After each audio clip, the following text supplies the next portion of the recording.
কালিয়াকৈরে বিএনপির নবগঠিত আহ্বায়ক কমিটি বাতিলের দাবিতে বিক্ষোভ মিছিল এবং প্রতিবাদ সমাবেশ অনুষ্ঠিত হয়েছে। নেতাকর্মীদের অভিযোগ, এই কমিটি গঠিত হয়েছে অগণতান্ত্রিকভাবে এবং ত্যাগী নেতাকর্মীদের উপেক্ষা করে। বিস্তারিত দেখুন তুষার আহমেদের প্রতিবেদনে। সোমবার বিকেলে গোয়াল বাথান সুফিয়া মডেল স্কুলের সামনে বিক্ষোভ মিছিল শুরু হয়ে ঢাকা টাঙ্গাইল মহাসড়ক প্রদক্ষিণ করে ইয়াসিন মার্কেট এলাকায় গিয়ে শেষ হয়। এতে শতাধিক নেতাকর্মী অংশ নেন। নেতারা অভিযোগ করেন, নবগঠিত কমিটিতে অনেকের নাম অন্তর্ভুক্ত করা হয়েছে তাদের অনুমতি ছাড়াই। এমনকি অনেকে নিজেরাও জানতেন না তারা কমিটিতে রয়েছেন।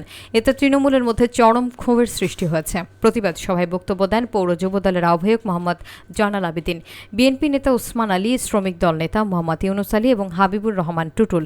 তারা বলেন, এ ধরনের কমিটি ত্যাগীদের অপমান, আমরা এই অবৈধ কমিটি মানি না, মানব না।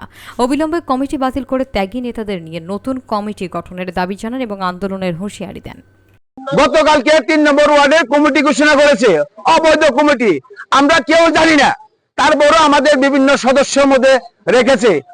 প্রত্যাহার করলাম আমি এই মুহূর্তে থেকে, আমি ওই অবৈধ কমিটি থাকতে চাই না এবং থাকবো না। সেখানে আমাকে না জানিয়ে আমার নাম দেওয়া হয়েছে। আমি এই কমিটির তীব্র নিন্দা ও প্রতিবাদ জানাই।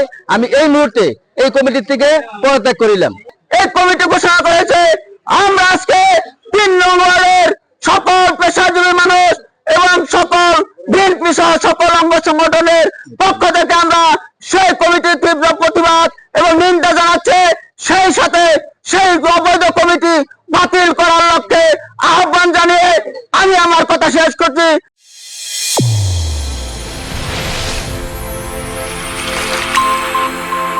চ্যানেল A1 হৃদয়ের স্পন্দন।